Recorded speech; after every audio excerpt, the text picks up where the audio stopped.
Vamos se lembrar que o capítulo 1 nós tivemos o título aqui, que o amor de Deus não nos isenta de responsabilidade.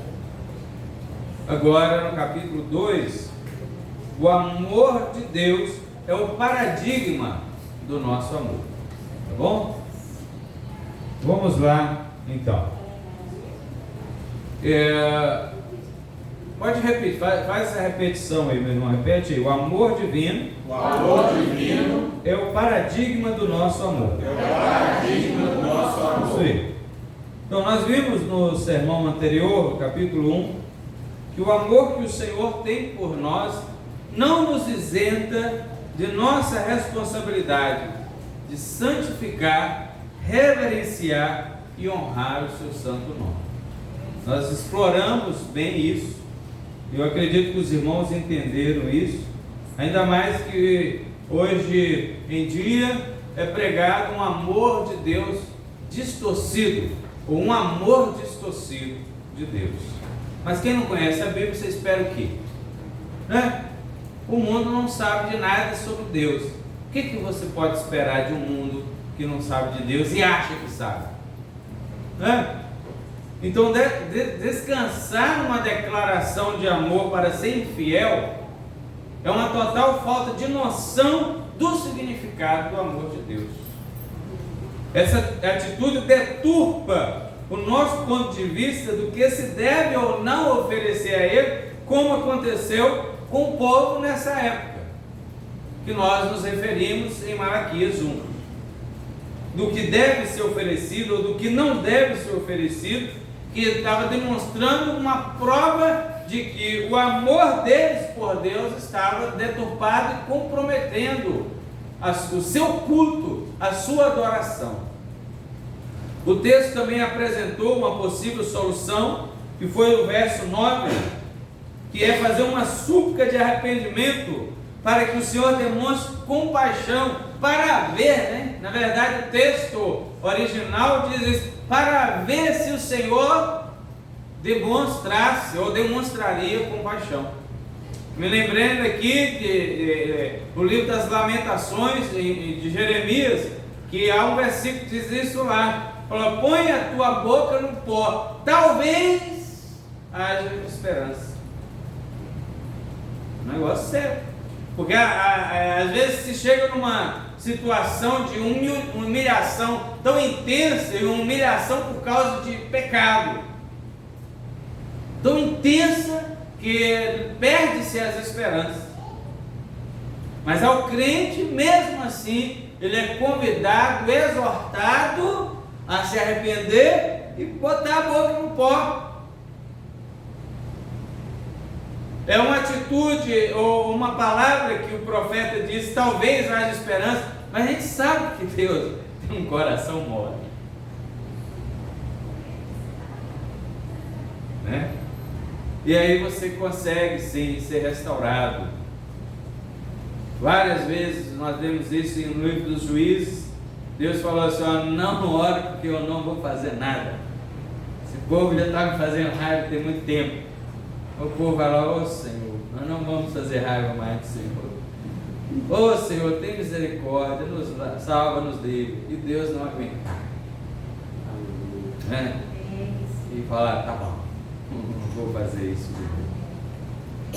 Então agora, então essa oração do versículo 9 do capítulo 1, para que o Senhor demonstrasse compaixão, concedesse a sua graça, de forma, é claro, meus irmãos, veja bem, uma coisa precisa necessariamente estar ligada à outra. A graça de Deus, ela conduz de volta à vereda justa, porque se não conduzir de volta à vereda justa, não houve a aprovação, não houve a resposta da oração.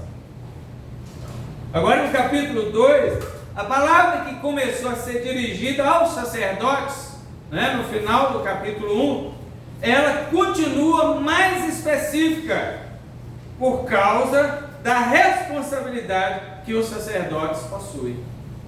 Como é que diz o versículo 1 aí, do livro, do capítulo 2? Dê aí, por favor. Agora, ó sacerdotes, para vós outros é este mandamento.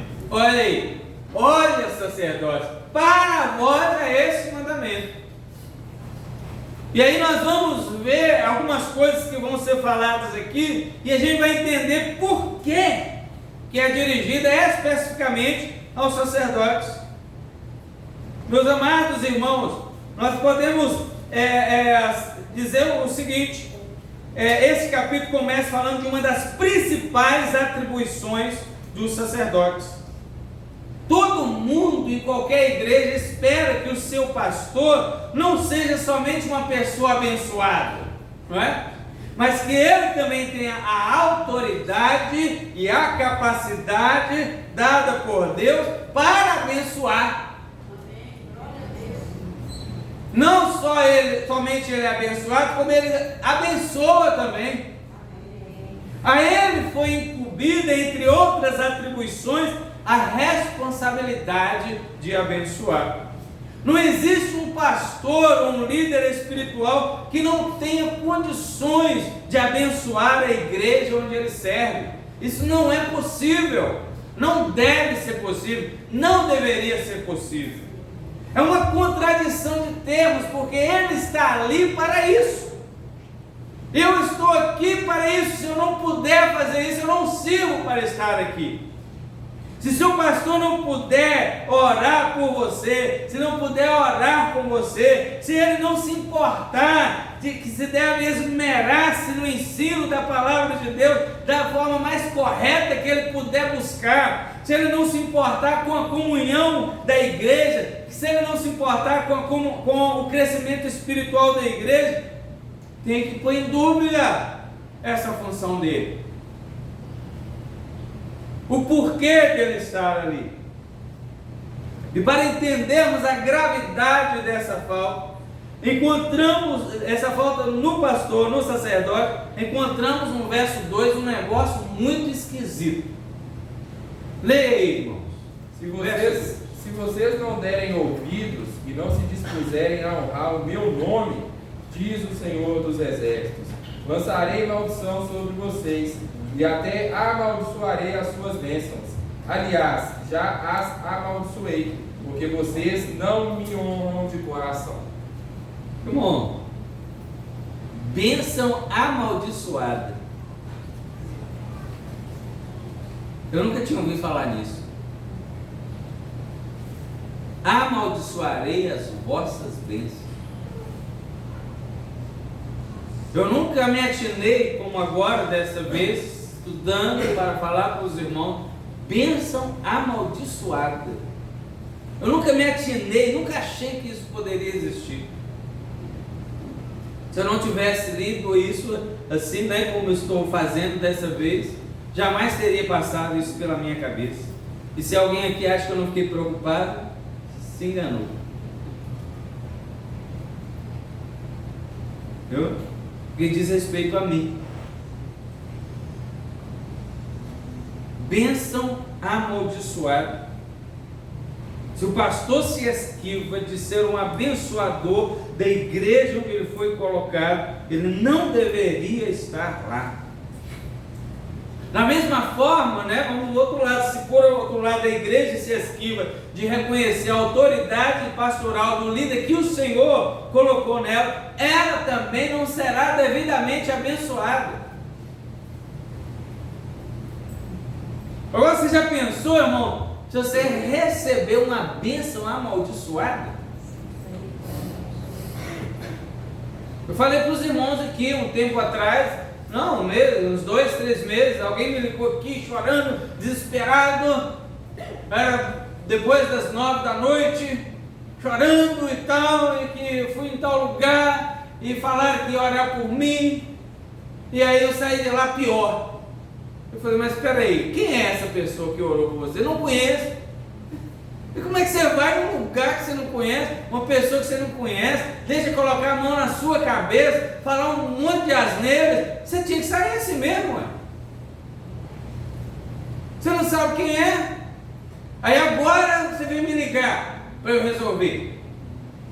Claro que a gente resolve, mas primeiro você tem que puxar a orelha, né, irmão?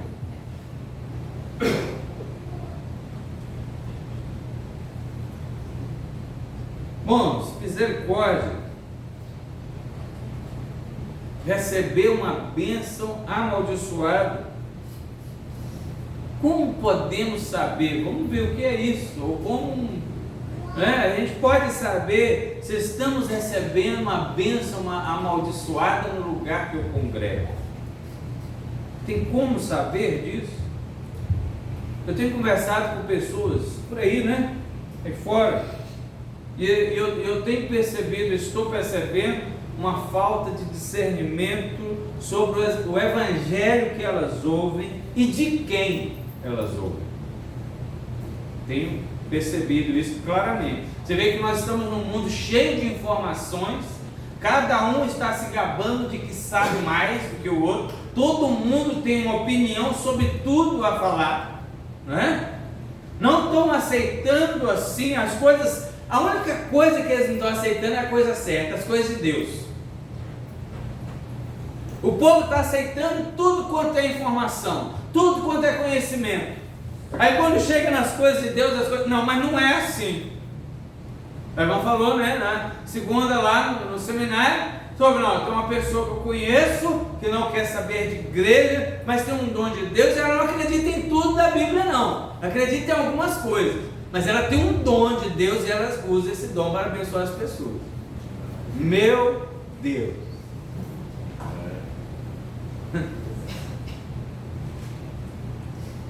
Então eu tenho conversado por aí. Há poucos dias conversei com alguém que diz ouvir numa determinada rádio um pastor. O pastor tem um horário lá e esse pastor fala assim que hoje em dia há muitos falsos pastores, eles estão crescendo, os falsos pastores, o número deles, e anunciando um falso evangelho. Nisso nós concordamos. Nisso não se põe em dúvida. Mas esse pastor também diz que enquanto muitos estão pregando o falso evangelho, no caso dele, ele prega o verdadeiro evangelho. Isso eu já não posso dizer, nem que sim, nem que não. Estou dizendo que não é, ou que seja, não posso dizer, porque eu nunca ouvi. Não sei se prega o verdadeiro evangelho ou não, mas o ponto que eu quero chegar não é esse. O ponto que eu quero chegar é que quem está ouvindo, os pregadores não têm um padrão para fazer essa medida. Se é o verdadeiro evangelho, se é o falso evangelho. Na verdade tem um padrão, está aqui, está disponível para todos, mas a Bíblia está sendo deixada de lado. Está sendo mais fácil, é a mesma coisa, hoje não se lê muito mais, mas antigamente as pessoas, por exemplo, pegavam o livro para ler, depois que surgiu a televisão, é muito mais fácil você sentar lá e absorver o que está sendo falado. Você só ouve, você não tem o trabalho de ler. Agora nós estamos na era da internet, então que você vai, clica ali, vai falando, entra de tudo no seu ouvido, mas você não tem o trabalho de pesquisar aquela fonte, não tem o trabalho de saber se aquilo ali, qual é a intenção real, seja da notícia, seja da informação, seja do conhecimento, quem é que está falando. Aí agora o Google virou o nosso professor, o professor da sociedade. Você quer uma consulta médica? Eu estou sentindo isso aqui. Você escreve lá, que remédio é bom? Aí um fala uma coisa, você vai lá e fala outra. Aí agora eu não sei o que é. Porque você não quer ler, você não quer saber de onde está vindo a informação, para ver a procedência dela. E nós temos a procedência divina nas nossas mãos. Aleluia. Mas ninguém quer saber. Então houve um pregador, ele prega sério, então ele é verdadeiro. Como sabemos se alguém prega a verdade se não estamos familiarizados com as Escrituras? Mas como iremos discernir, irmãos? O texto aqui nos dá indicações para sabermos se o sacerdote tem bênçãos amaldiçoadas ou bênçãos abençoadas. Por exemplo, no verso 6. Vamos ler o verso 6? Diga aí. A verdadeira instrução esteve na sua boca, e a injustiça não se achou nos seus lábios. Andou comigo em paz e em retidão, e da iniquidade apartou a muitos. Amém? Fala amém direito. Amém. Preste atenção. O verso 6 diz que os sacerdotes que têm a bênção abençoada ajudam as pessoas a abandonarem os maus caminhos. A minha versão diz: a verdadeira lei estava em sua boca e nenhuma falsidade achou-se em seus lábios. Ele andou comigo em paz e retidão, e assim seus sacerdotes ajudaram muitas pessoas a deixarem os caminhos do mal. Você está vendo aí? O sacerdote que tem uma bênção abençoada ajuda as pessoas a abandonarem o mau caminho. Os irmãos antigos aqui da igreja vão se lembrar que antigamente eu falava assim: eu amo quando o Senhor me corrige. Sei quem mais se lembrar, mas eu falei essa frase muitas vezes para a igreja em relação a mim. Isso porque, irmãos, eu sei que se em nenhum momento eu estiver sendo corrigido por Deus, se em nenhum momento, eu vou falar para você agora, se em nenhum momento Deus corrige, hora nenhuma Deus corrige, você já tem que acender uma luzinha de risco na sua cabeça. Não é possível que você está perfeito assim, que Deus precisa chamar a sua atenção para nada. Se o crente achar que em tudo e em todo o tempo ele está certo, é bom ele começar a se preocupar e repensar a sua cristandade. O sacerdote da bênção abençoada, ele guarda a lei do Senhor. Olha aí, a verdadeira lei está em sua boca. Então ele guarda a lei do Senhor. Quando ele prega, é isso que ele tem para pregar. O verso 7 diz: os lábios do sacerdote devem guardar o conhecimento. Aleluias! O sacerdote que procura transmitir o conhecimento do Senhor é uma bênção para a sua igreja e para a sua congregação. Aleluia! Bem-aventurada é a igreja que possui um sacerdote comprometido com as sagradas escrituras. Ele tem um pacto com Deus de não negociar a lei divina. Ele ama a lei do Senhor, igual o Salmo, Salmo número 1, verso 2, né? Primeiro o verso 1: bem-aventurado o varão que não anda no conselho dos ímpios, não se detém no caminho dos pecadores, não se assenta na roda dos escarnecedores. Olha o verso 2 agora: antes o seu prazer é a lei do Senhor, e nela medita de dia e de noite. Então, o sacerdote que tem esse prazer de meditar na lei do Senhor, quando ele abre a sua boca, é isso que ele tem a transmitir. Ele tem receio de falar algo diferente do que Deus diz em sua palavra. É um pacto que ele tem com Deus. Glória a Deus. E esse pacto que ele tem com Deus, não é que ele quis fazer, Deus fez um pacto com ele. O verso 5 que fala isso, e o Senhor fez uma aliança com os sacerdotes através do Pai dos sacerdotes. Leia aí, por favor, meus irmãos. A minha aliança com os sacerdotes, os descendentes de Levi, foi uma aliança de vida e paz. Aleluia. Que na verdade lhes dei para que me temessem. Levi me respeitou com amor reverente, temeu o meu santo nome. Glória a Deus. O Pai dos sacerdotes, Deus fez um pacto com ele. Agora esses sacerdotes cumprem esse pacto, também fazem o pacto com o Senhor. Aleluia. A permanência nessa aliança o eleva a uma autoestima diante de Deus, pois no verso 7 ele é chamado de o mensageiro do Senhor dos exércitos. Aleluia. Leia o 7 aí também. Porque os lábios do sacerdote devem guardar o conhecimento, e da sua boca devem os homens procurar a instrução, porque ele é mensageiro do Senhor dos exércitos. Aleluia. O sacerdote, o que tem a bênção abençoada, ele é o mensageiro do Senhor. Amém. Viu? porque tem a bênção abençoada. Ele é chamado por Deus, o meu mensageiro. Louvado seja Deus. O texto, inclusive, aí no verso 7, ordena que por essa razão as pessoas devem procurá-lo.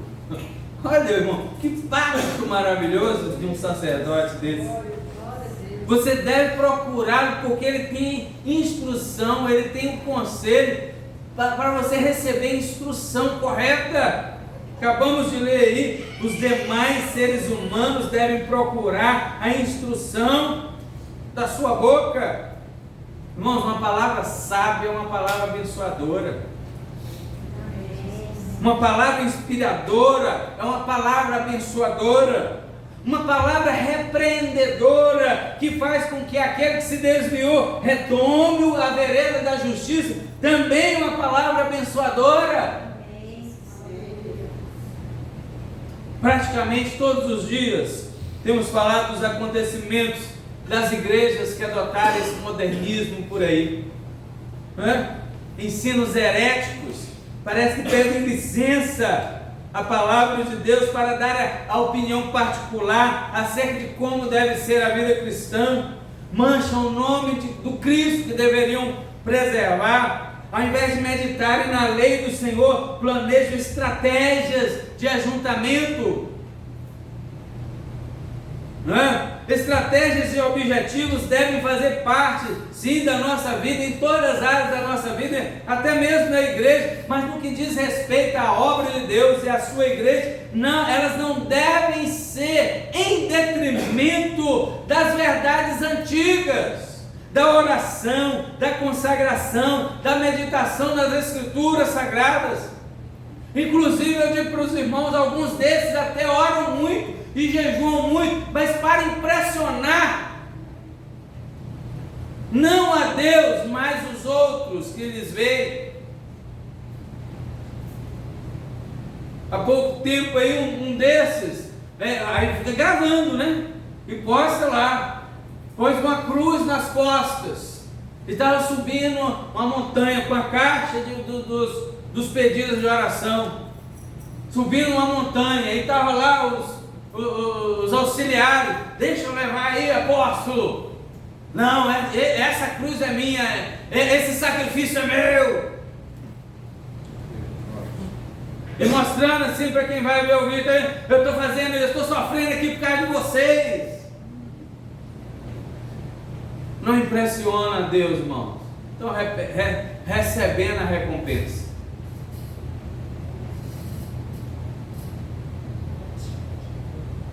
Então as coisas antigas, intenções antigas, a meditação verdadeira das Escrituras para ministrar na igreja do Senhor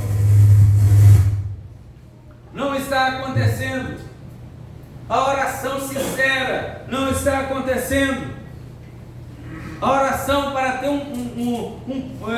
manter a espiritualidade particular com Deus não tem acontecido. Eu estou dizendo que as bases primordiais que sempre caracterizavam a igreja de Cristo na história inteira da igreja estão sendo substituídas por estratégias meramente humanas. Se os fundamentos de uma construção são removidos, meus irmãos, é questão de tempo a estrutura desabar. Veja o que o Senhor diz em Jeremias, capítulo 6, verso 16.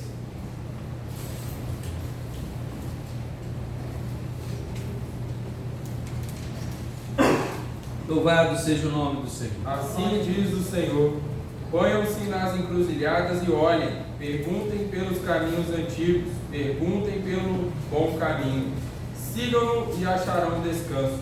Mas vocês disseram: não seguiremos. Olha aí, gente, procura o caminho antigo. Modernismo demais desvirtua. Claro que nós não estamos no século passado, nem no retrasado. Nós precisamos fazer, sim, é normal ter algumas adaptações, mas não remova os marcos antigos e colocar os seus pais. Provérbios vai falar isso. Aleluia. Glória a Deus. Procure os caminhos antigos da oração, do fervor. A igreja não precisa mais orar, não. É 1, 2 lá, não precisa disso mais, não. Para quê? Tá bom, o mundo está corrido. Deus está sentindo sua falta.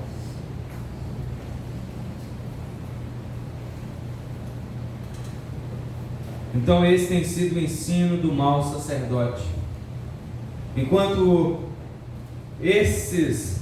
os bons, ele faz o contrário do bom sacerdote. Enquanto os bons sacerdotes ajudam as pessoas a abandonar os maus caminhos, os maus sacerdotes ajudam elas a tropeçarem. Verso 8.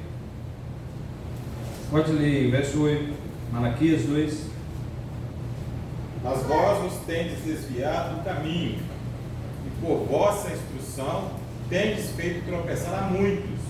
Violaste a aliança de Levi, diz o Senhor dos Exércitos. Olha aí, a vossa instrução está fazendo o povo tropeçar.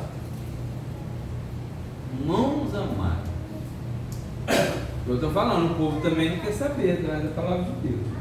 Aí ouve e acha bom e acha que é isso. Mas severo, o dia do juízo será severo para quem ensina. Tiago vai dizer: não quereis muitos de vós ser mestres. Não quereis ser mestres, porque é uma dupla cobrança. Tenhamos discernimento, meus irmãos, para evitarmos os sacerdotes que andam com bênçãos amaldiçoadas. É uma contradição aí, aparente.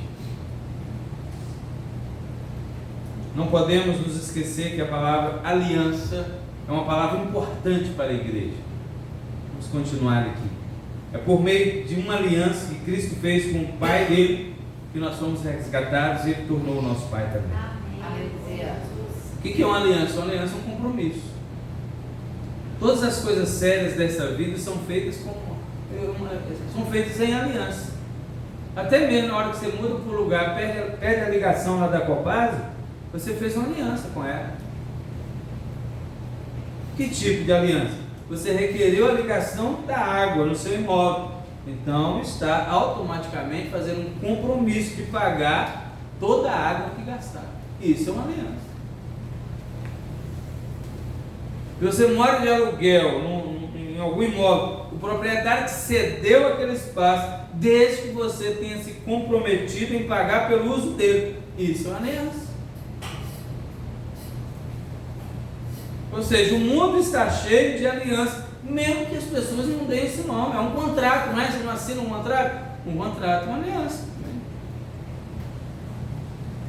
Se o Senhor Deus não tivesse feito uma aliança com a igreja por meio do seu Filho Jesus Cristo, nunca iríamos resolver a nossa questão de pecado. Glória a Jesus. E essa aliança, pela graça dele, é uma aliança eterna. Amém. Nesse caso, é uma aliança eterna. Por isso, não dá para estar aliançado com Deus curtindo o mundo.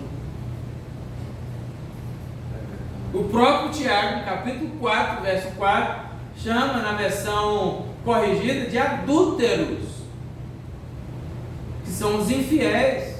Adultos, vocês não sabem que a amizade com o mundo, a inimizade para com Deus. Todo aquele que quiser ser amigo do mundo constitui-se, irmão, é uma coisa automática, constitui-se inimigo de Deus.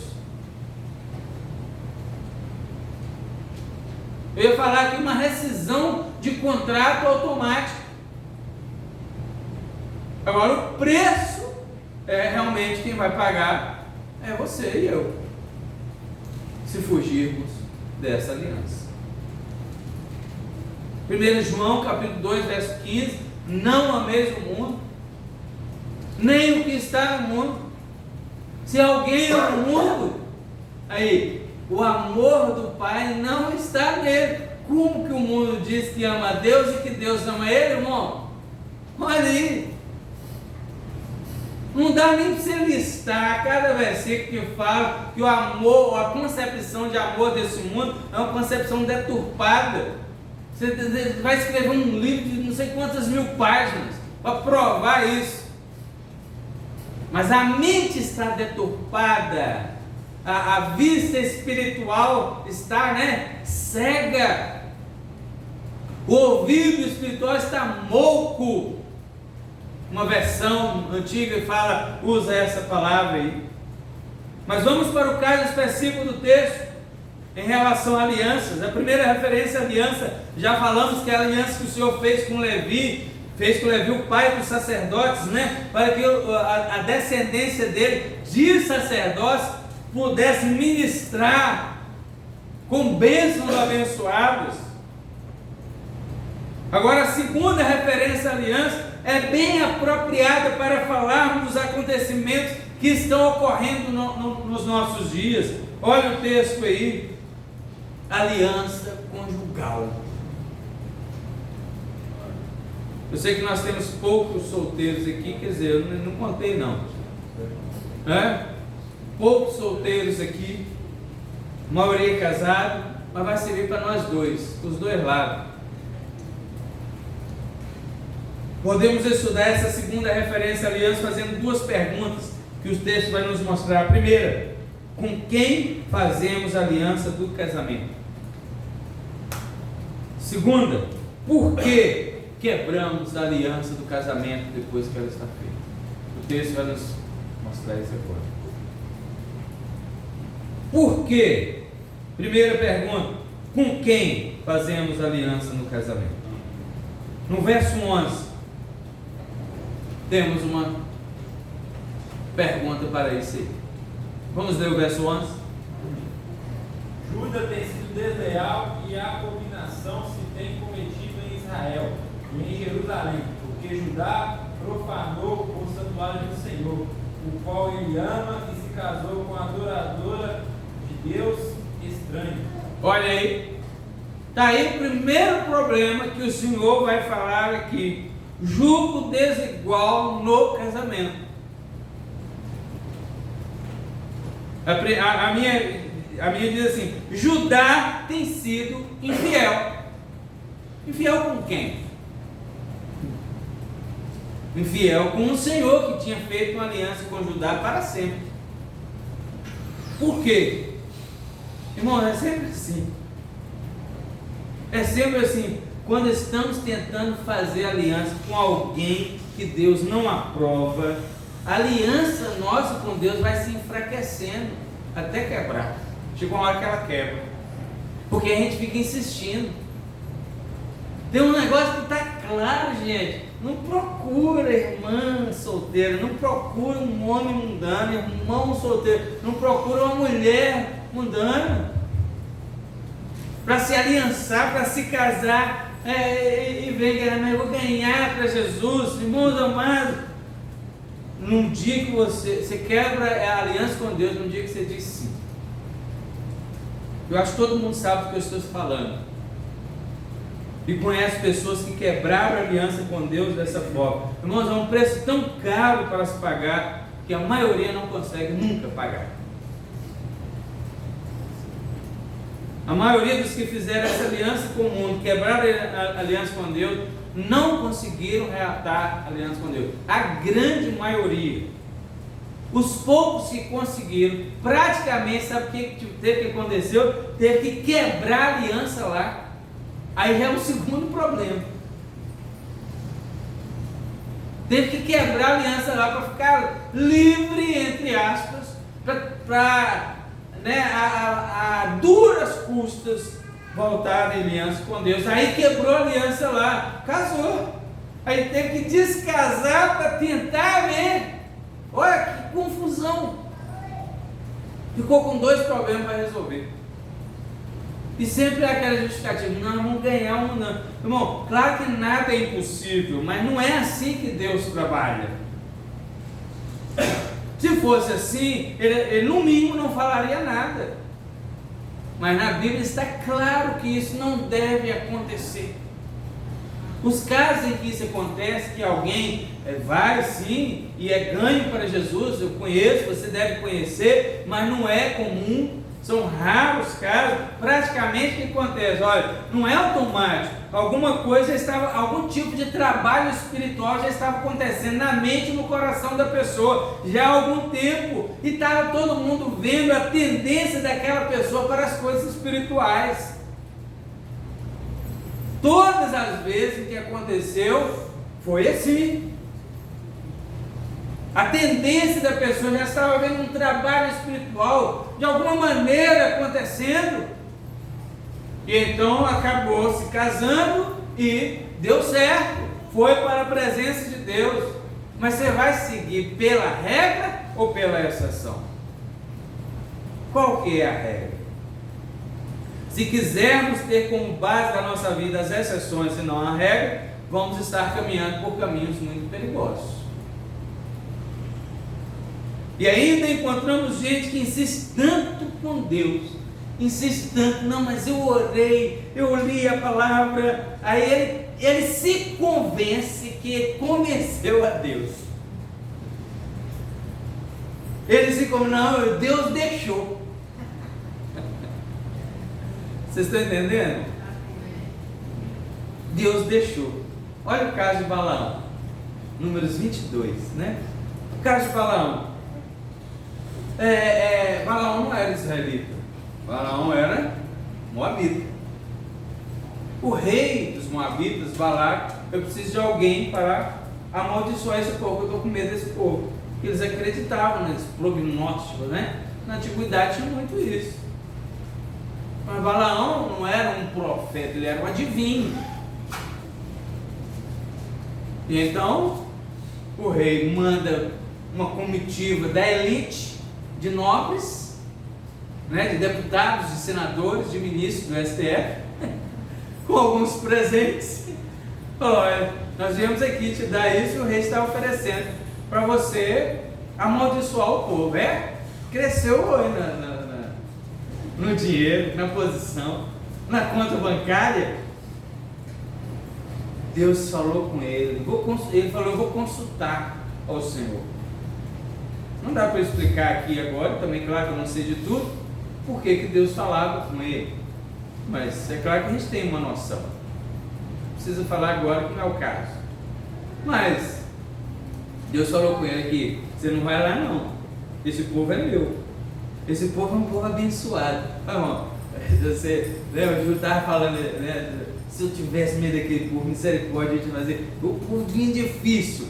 Mas olha, irmãos, a aliança que Deus tem com o seu povo, aquele povo é um povo abençoado. Amém.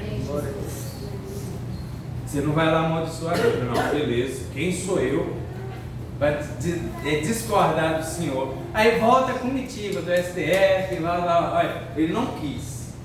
Aí o rei falou: não, eu vou mandar. Aí veio agora senadores, veio vereadores, veio governadores, os presentes dobraram, e falou: meu Deus, eu não posso deixar isso passar não. E foi de novo consultar o Senhor. Deus já tinha falado que não, irmão, acabou, né? Deus havia falado para ele não ir, para ele não amaldiçoar o povo israelita, mas os presentes se multiplicaram, e ele ficou lá insistindo com Deus. E no verso 20, depois da insistência, o que o Senhor diz? Levanta-te e vai com eles.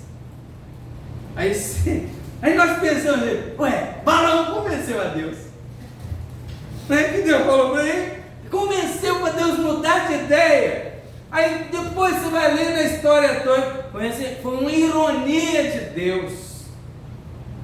Foi ironia de Deus, como se Deus estivesse falando: se depois de tudo que eu te falei, você ainda está querendo ir e desobedecer a minha palavra, então vai, burro, você vai ver. E você sabe o que aconteceu. Ele não morreu ali, né? Porque o Senhor abriu os olhos dele, viu um anjo com a espada nua nas mãos. Aí eu estou aqui, eu vim para te matar. Eu fui enviado para te... Irmão, se você tiver uma visão dele, você morre só de ouvir isso, dá um AVC, sei lá, no coração, não é? Você vê um anjo com a espada no... Eu vim para te matar. Agradeça a tua jumenta.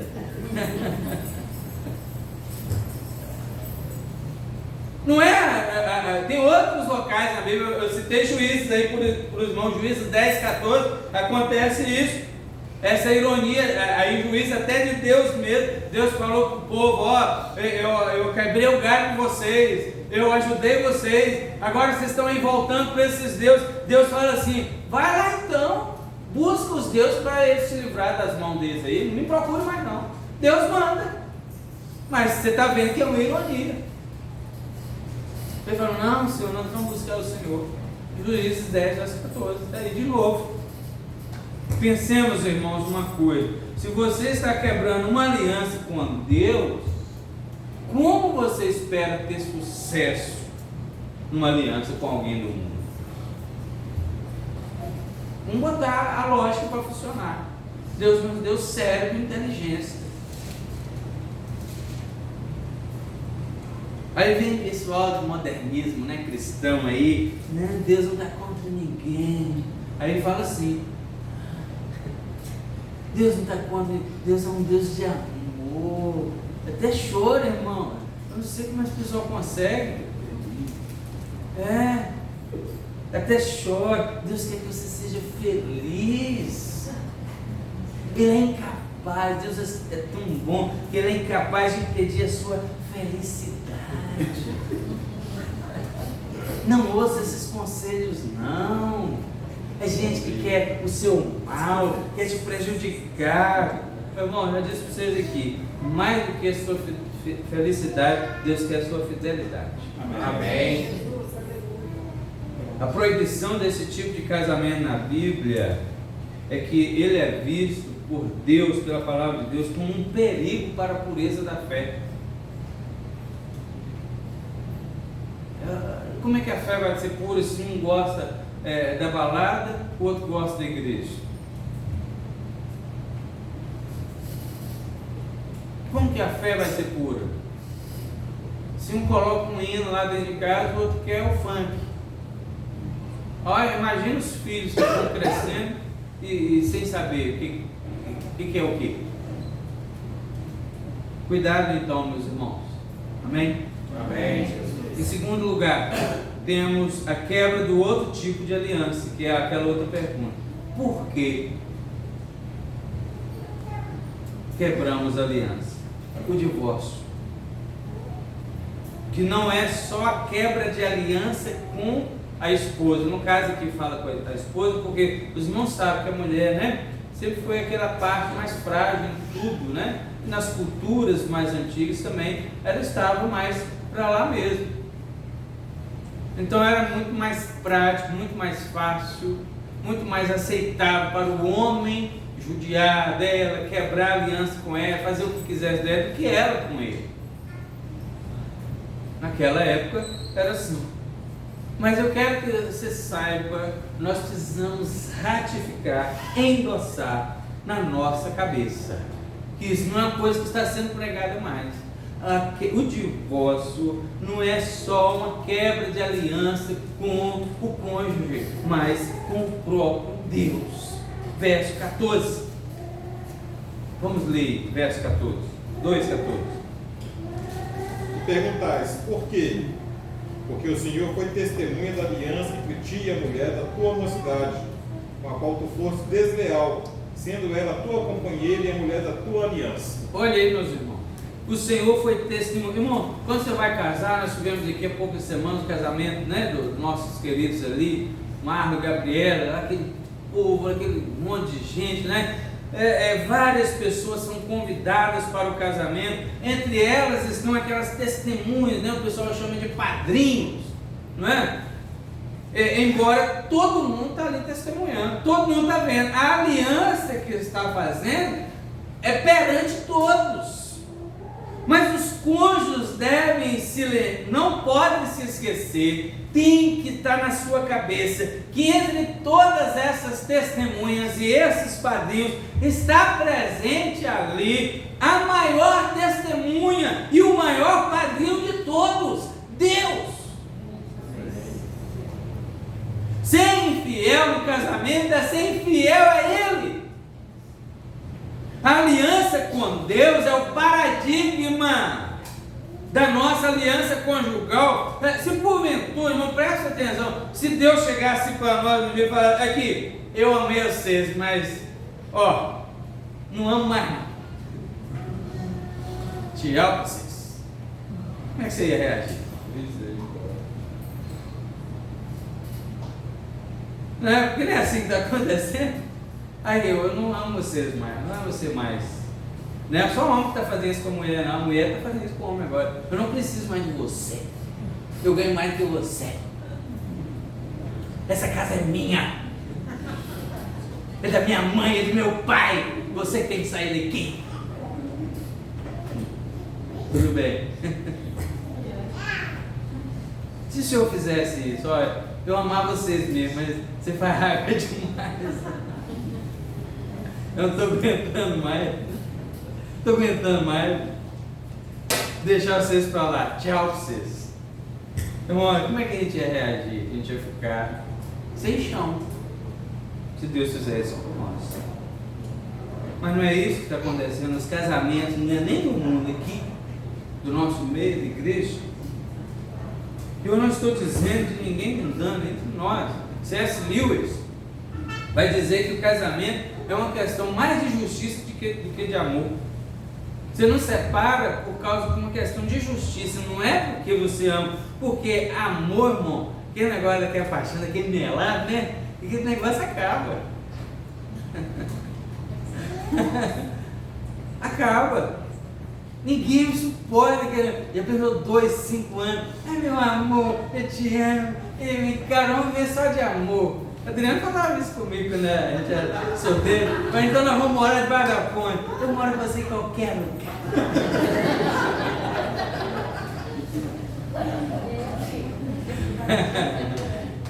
Né? Eu acho que ela não faz isso mais não. Né? Embora deva existir a paixão também, mas quando a paixão acaba, fica um amor que é a base de qualquer tipo de relacionamento. Porque quando namorava, aquela jura de amor sem ninguém pedir, ligava, né? Aquele negócio, a gente sempre conversa aqui, meu amor pra lá, meu amor pra cá, e a hora tá passando, vou desligar. Aí não desligava, desliga você. Não, é você. É aquele negócio, né? E hoje você fala assim, ó, tchau. Depois a gente conversa.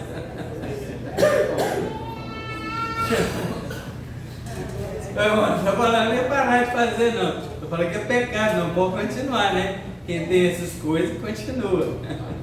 Né? Não estou falando mal disso, não. Estou falando. É porque tem um monte de gente que faz isso e está aí. Pô, vai lá e pede divórcio. Não entendo esse tipo de amor. Quando namorava, então fazia essas juras de amor, ninguém pedia nada. O outro acreditou nas juras de amor, aceitou o casamento, porque já que ama tanto assim, não pode casar. Né? Aceitou para casar, deixou de lado os seus planos particulares, pessoais, para planejar a construção de um relacionamento a dois, o restante da vida junto, aquele que está jurando o amor. Aí de repente casou uma época, eu não amo mais, não quero mais, a surpresa de uma infidelidade. Como assim? Como fica aquela proposta prometida várias vezes, insistida, e um chega até a ajoelhar, chorar, construir a vida juntos. Então não é justo. Está vendo que não é uma questão de amor? É isso que ele quis dizer. Não é uma questão tanto de amor, que é claro que é, mas é uma questão de justiça. Quantas pessoas já chegaram para mim, principalmente mulher mesmo, né? Porque crente é um bicho mais assim, dócil, né? Ovelha, né, irmão? Crente é ovelha. Então eu cheguei agora, como é que vai ser minha vida? Semanas aí atrás, conversando com uma pessoa, assim, eu estou com mais de 50 anos, como vai ser minha vida? Toda a vida eu dediquei nisso, e agora? Claro que tem vários aspectos, mas veja que é uma questão de justiça. Então isso não é simplesmente, não é justo. Deveria ter deixado o outro lá quieto, com os planos dele. Você tem seus planos, eu tenho os meus de cá, então podia ter deixado lá. Deus odeia o divórcio, que está escrito no verso 16. Leia aí só a primeira frase. Deus odeia Isso. Eu odeio o divórcio, pois eu odeio o divórcio. Deus odeia o divórcio porque é contra o seu plano para a família. O divórcio é contra o plano de Deus para a família. É uma atitude cruel com o outro, que deixou a vida dele, que estava seguindo lá, e se sujeitou a construir uma vida junto. Além de ser cruel e injusto com os filhos, que os filhos estão crescendo e formando a base de suas vidas com o referencial dos dois. O texto aqui nos fornece um objetivo na família que nós devemos prestar muita atenção. Aí nós vamos pular agora, deixa agora isso para lá, já falamos que tínhamos que falar. Vamos pular qual é o objetivo de Deus, além desse que nós falamos, e outro que nós não vamos falar, porque nós estamos tentando nos ater apenas ao texto. Está aí no verso 15. O que diz aí?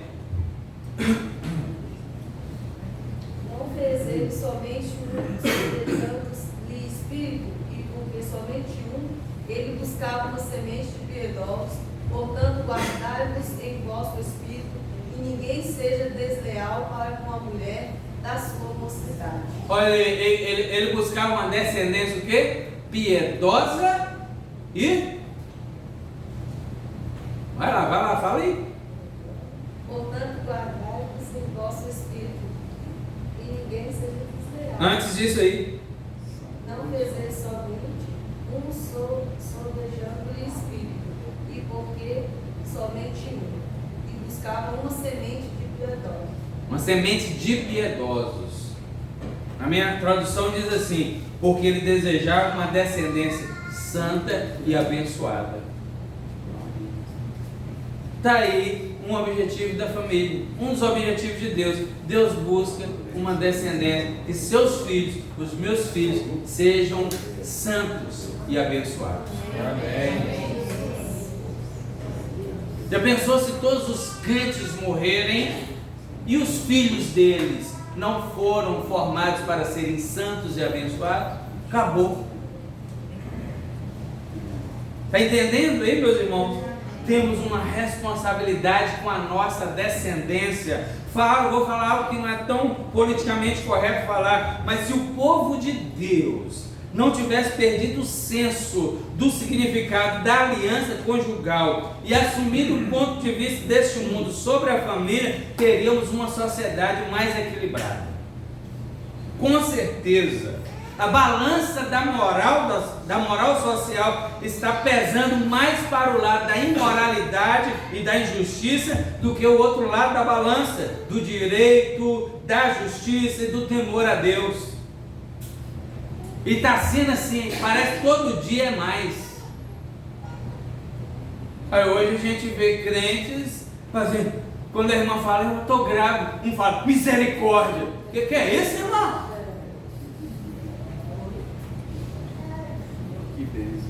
Ué, a irmã ficou grávida, misericórdia. Irmã grávida, temos irmãs grávidas aqui.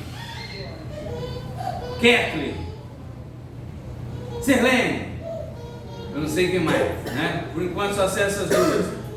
O Salmo 127, 5 diz que vocês são bem-aventurados. Salmo 127, 5 diz assim: bem-aventurado é aquele que enche a sua aljava. Viu? A irmã abençoada aqui, ó. Oi! Tem mais, mas tudo bem. Irmão, preste atenção numa coisa: a balança da moralidade, com todos os seus desdobramentos, a moralidade social seria um pouco mais equilibrada se os crentes primassem pela espiritualidade de seus filhos, como o mundo prima pela imoralidade dos filhos deles.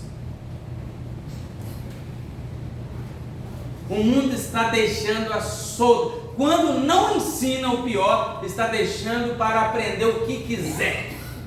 Os pais dos filhos do mundo, quando não ensinam errado, deixam para que aprenda o que quiser. E o que quiser é o quê? Que vai aprender. Mas o que acontece conosco, nosso lado? Os crentes também não estão suportando criar seus próprios filhos. Não estou aguentando mais esse menino. Todo dia, irmão, a gente ouve isso de um e de outro crente. Enquanto isso, o que os nossos filhos estão aprendendo? As mesmíssimas coisas dos filhos dos mundanos, dos filhos dos simples, dos filhos do incrédulo. Não são os filhos dos incrédulos que estão aprendendo como servir a Deus, são os filhos dos crentes que estão aprendendo como servir ao mundo e ao diabo. Olha o propósito de Deus. Eu queria uma descendência santa, piedosa, abençoada. Olha o que nós estamos dando para Deus. Não estamos tendo notícia de um coleguinha de escola que passou a ouvir música cristã, mas todo dia você vê o filho do crente curtindo o funk, se embrenhando na pornografia, a filha do crente querendo andar com a barriguinha de fora, com piercing, pintar o cabelo de 3, 4, 5, 6, 7 cores, fazer tatuagem. Esses dias, menino Alfa, fui buscar os meninos na escola, estou lá. Aí a menina conversando lá com o rapaz, falei aqui na escola dele. Ontem você falou que você não sabia se você era gay ou não. Aí eu olhei para ele assim, não tinha nada a ver, eu estava esperando os meninos. Eu olhei para ele assim, o quê? E ele saiu envergonhado. Porque eu ia falar com ele umas coisas, ele saiu, ele já ficou envergonhado, já está bom. É um passo, né? Não está bom, mas tudo bem, é melhor do que nada. Porque eu vi também, se de repente você olha para a pessoa, você sabe que se não é um bandido, um insensato, que você fala alguma coisa e ele vai querer te dar uma pedrada. Eu percebi que não era desse tipo, por isso que eu ia falar alguma coisa. Mas só falar o quê? De propósito que eu fiz. Primeiro eu pensei, fala alguma coisa ou deixa de falar? Aí eu falei, não, o quê? Ele já ficou envergonhado, deu uma saidinha. Porque é o modismo, irmão. É a moda. Bom, a gente não é burro, né? Vou falar de mim aqui, de negar que a influência de lá para cá é inevitável. Os meninos estão expostos todo o tempo, não é? Mas você está vendo que a influência é só de lá para cá? Não tinha que ser só de lá para cá. Daqui para lá tinha que ter também um negócio.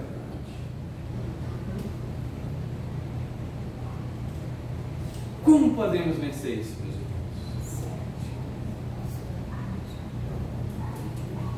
Muitos irmãos estão desesperados. Os filhos estão se perdendo na nossa cara e nós não estamos sabendo o que fazer. A geração santa e abençoada. Olhemos de novo para esse versículo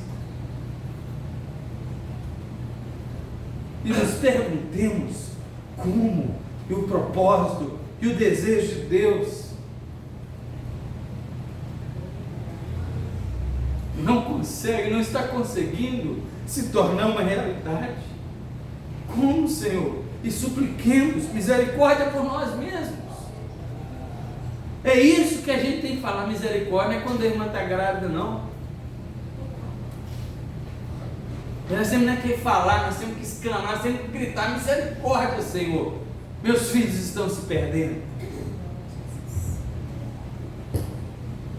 E depois ir ao Senhor, pedir a Ele que cumpra esse desejo no coração dEle, do coração dEle, em nossos filhos, custe o que custar. O que eu gostei, irmãos, olha, não é infelizmente, que eu disse que eu não vou ser politicamente correto. Não vou ser politicamente correto, mas eu gostei desse último caso que eu falei dessa semana, que eu estou tratando. Custe, disse assim, custe o que custar, que custe a própria vida deles, mas eu quero que eles entrem no lar celestial. Que custe a vida. E não é fácil falar isso de um filho. Não é fácil nenhum pai falar isso de um filho. Mas que você ore, que você diga assim: Senhor, eu quero o mesmo que o Senhor quer. O Senhor quer que a minha geração, meus descendentes, meus filhos sejam abençoados, sejam santos, sejam piedosos. Eu quero isso também. Jesus, aleluia. Que a minha descendência seja santa e seja abençoada. Eu queria que a gente fizesse essa oração agora. Você que já tem filhos crescidos, não tem problema, você ora por eles, né? Não deu tempo de ouvir isso na época, talvez você não era um cristão, não tem problema, agora entregar na mão do Senhor. Mas nós ainda temos filhos pequenos aqui, outros ainda têm filhos pequenos aqui. Vamos orar? Amém. Glória a Deus, quero que você ore. Se você está junto aí da sua família, junto aí mesmo. Ore pelos seus filhos, ore pela sua descendência. Se você está sozinho aí, junta com outro que está sozinho. Vamos orar. Mas a gente não acabou ainda não. Tem mais uma coisinha, tá? Vamos uma oração rápida aqui. Mas ore pela sua família. Ore pela sua casa. Diga: Senhor, eu quero o que o Senhor quer. Diga: Senhor, eu quero que a minha descendência seja abençoada. Eu quero que a minha descendência seja santa. Eu quero que a minha descendência seja isso que o Senhor falou que ia ser. O Senhor falou que era para ser. Eu não quero filhos do mundo, eu não quero filhos participando das coisas deste mundo. Eu não quero filhos se fragmentando no pecado, Jesus. Eu quero um filho que honra o Senhor. Eu quero um filho que tema o Senhor. Eu quero os filhos que temam o Senhor. Eu quero filhos que honrem, que santifiquem o nome do Senhor nas suas vidas. Oh, glória a Deus! Glória a Deus! Senhor, eu quero orar pelos filhos aqui, pelo povo, aqueles que estão até no mundo ainda, para o Senhor fazer eles orarem. O Senhor arranca eles de lá, a força, Senhor. Arranca eles a força, Senhor. Porque nós queremos que os nossos filhos estejam no céu. Nós temos autorização ao Senhor, se depender disso, nós damos autorização, Senhor, para arrancarem eles das trevas e trazerem eles para a tua luz. Aleluia! Glória a Deus! Amém. Aleluia! Depois ora mais, viu? Depois vocês oram mais. Mas é isso que nós queremos, meus irmãos. É isso que nós precisamos querer. E Deus está escutando a oração no seu coração aí. O terceiro e último problema que está visualizado aqui. Vamos mudar porque o texto muda. É o último versículo, verso 17. Tinha muito mais coisa, irmão, para eu falar aqui, mas não ia dar. Eu passei para a semana que vem, ou para a próxima, né? O capítulo 3, porque vai caber lá, embora tenha a ver com o capítulo 2, e eu vou explicar para os irmãos depois, mas todo mundo vai entender. O terceiro e último problema visualizado aqui é o desprezo e a falta do conhecimento de quem Deus é e como Deus age. O verso 17 eu queria que alguém lesse. Vocês cansaram o Senhor com suas palavras. De que maneira o cansamos?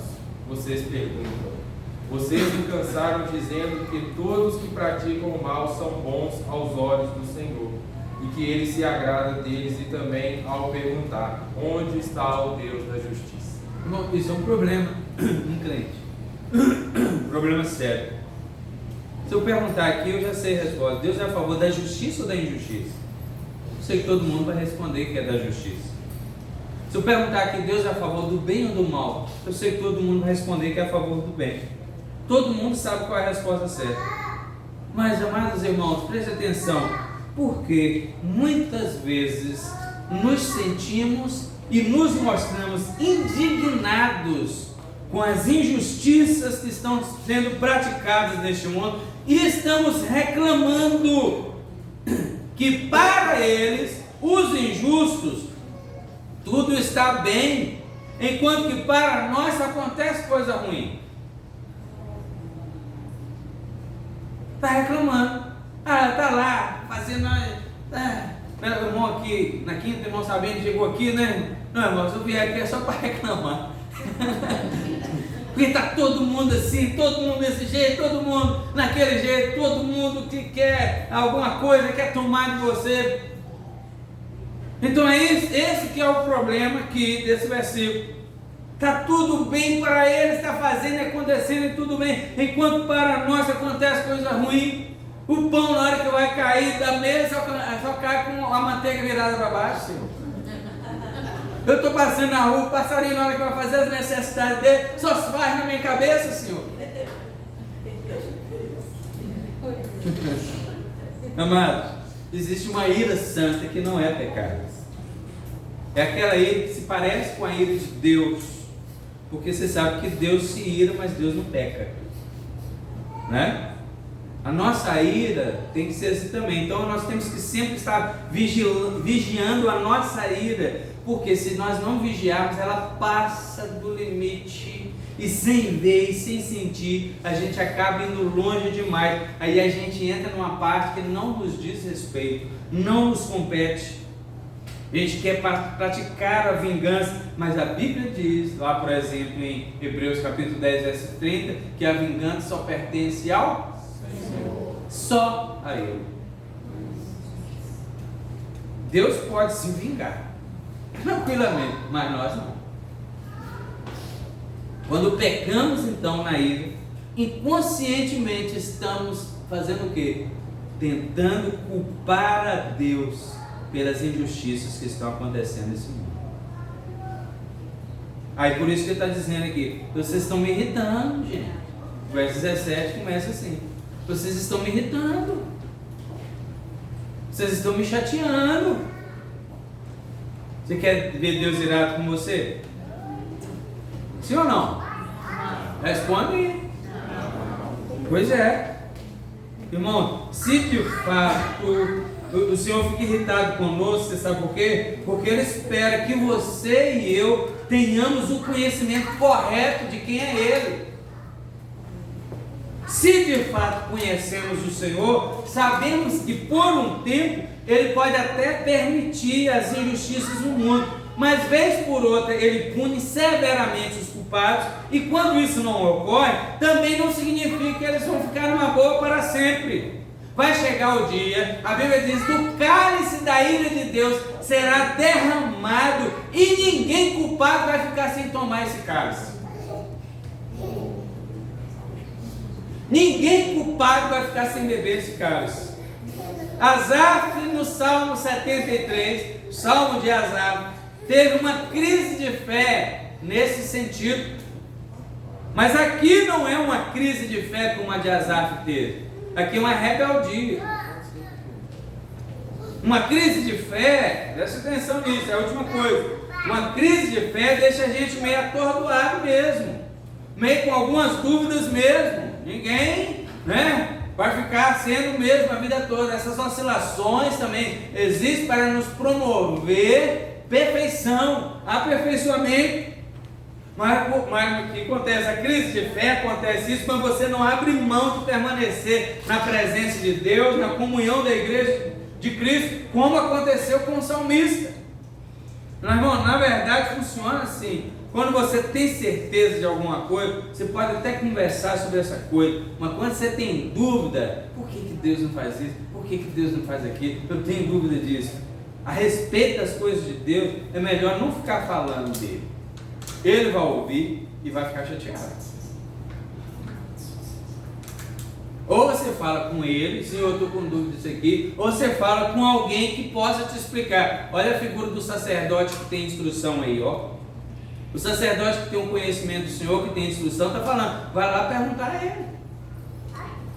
Agora, se você não puder fazer isso, o melhor a fazer é você se recolher na sua insignificância e esperar a ação do Senhor. Porque o que o intelecto não consegue compreender deve ser levado humildemente a Deus em oração. Aí você aprende, por exemplo, lá no Salmo mesmo, né? 73. Por exemplo, você e eu aprendem que o fim das coisas é melhor do que o começo. Eclesiastes 7, verso 8 fala isso. Vamos ver lá rapidinho? Eclesiastes 7, verso 8. Acho que é a primeira frase. São duas frases lá. A primeira fala isso. Rapidão.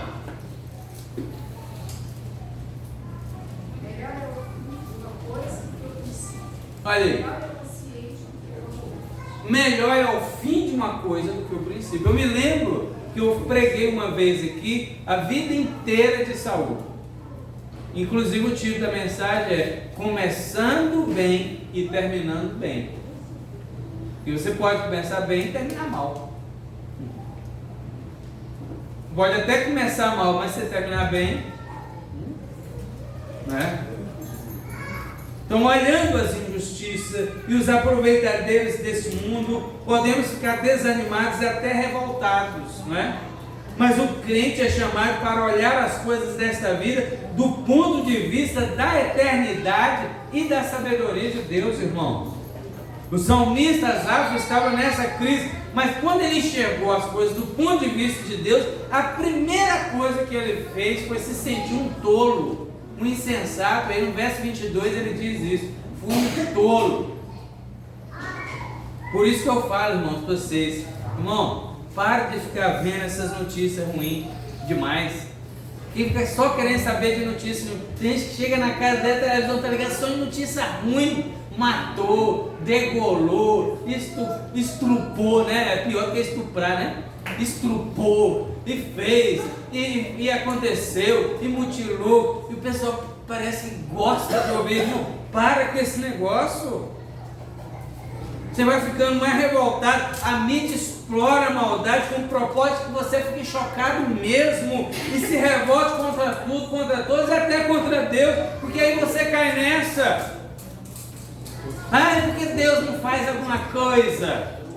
Está prestando atenção, meus irmãos? Amém. E essa revolta estraga a sua capacidade de pensar o curso do mundo de maneira inteligente e ampla. E você fica o tempo inteiro só pecando e vai se consumindo nesses dilemas. Irmão, presta atenção: nenhum setor dessa sociedade, seja indústria, seja comércio, seja pesquisa, seja educação, seja política, seja economia, não importa, nenhum desses setores pensa biblicamente. Então todos os noticiários que você vai ver, vai te levar a pensar como eles. Eles não incluem Deus em nada. Quando incluem Deus, é tentando julgá-lo, é tentando condená-lo.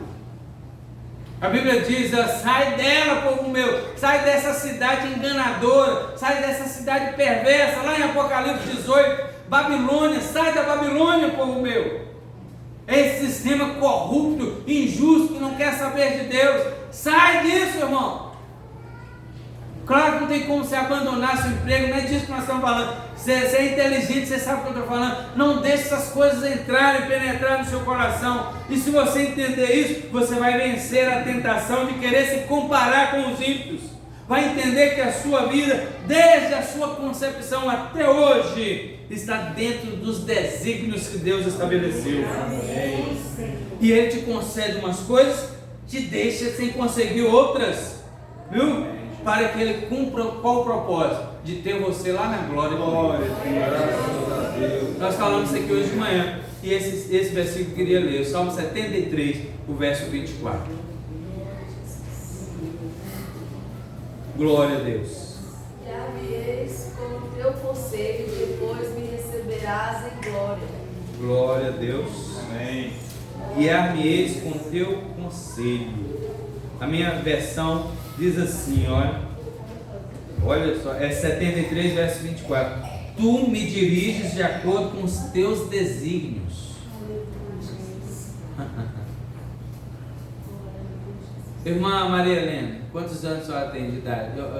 Não perguntar um homem, né? Disse que a mulher não se deve perguntar. Não se deve perguntar a idade. Perdão aí, meus irmãos. Ninguém aqui é mais velho do que eu, não, né? Dos homens, né? Irmão, eu e o irmão Sabino, somos os dois mais velhos aqui. Mas vou falar aí, se Deus quiser, se eu não morrer até agosto, até o dia 15 de agosto, farei 50 anos. Eu tenho uma trajetória. Em 50 anos, muita coisa aconteceu na minha vida. Umas coisas ruins, umas coisas que eu queria, na época, voltar e consertar. Outras coisas que foram boas que eu queria que repetisse. Né? Eu queria voltar para que elas repetissem. Aí essa semana, estudando isso para falar hoje para vocês, eu vi esse versículo. Eu não quero mais não. Não quero voltar nada de trás. Eu não quero. As coisas ruins já passou e eu vi que Deus dirigiu de acordo com o desígnio dele. As coisas boas passaram e eu vi que Deus dirigiu com acordo com o que Ele quis. E aconteceu isso. Eu até falei hoje de manhã para os irmãos. Para a glória de Deus, tem gente que chega, até meu pai, né? Às vezes assim, na humildade dele, fala assim, eu queria ser muitas coisas igual você, né? Mas o pai também sabe como é que é, né? O pai da gente é assim, né? Mas alguns irmãos chegam e falam, eu quero ser igual a você. Não, isso é para a glória de Deus. E eu vejo que os desígnios de Deus me levaram a isso. Irmão, os desígnios do Senhor te levaram a ser quem você é hoje. E vai só melhorar, porque no final disso você vai estar na glória com Ele. Esse é o propósito de Deus. Aleluia. Então, sai desse negócio aí, desse mundo, irmão. E o último versículo aí que eu falei é Apocalipse 18, verso 4, que vai quando a palavra de Deus está mandando aí sair da Babilônia, sair desse mundo de pecado. Claro, não literalmente, né? É para sermos livres desse mal, não permitir a entrada desse pecado no mundo. Diz assim o verso 4: então ouvi uma voz dos céus que exclamava: retirai-vos dela, povo meu, para não seres cúmplices em seus pecados e para não participardes das pragas que a atingirão. É, Senhor. Então sai desse negócio, irmão. Sai desse mundanismo, guarda o teu coração, porque aí você não vai ser cúmplice, e no dia que Deus julgar, você não vai estar lá naquele meio. Amém. Aleluia. Glória a Deus. Glória a Deus. Eu vou acabar por aqui.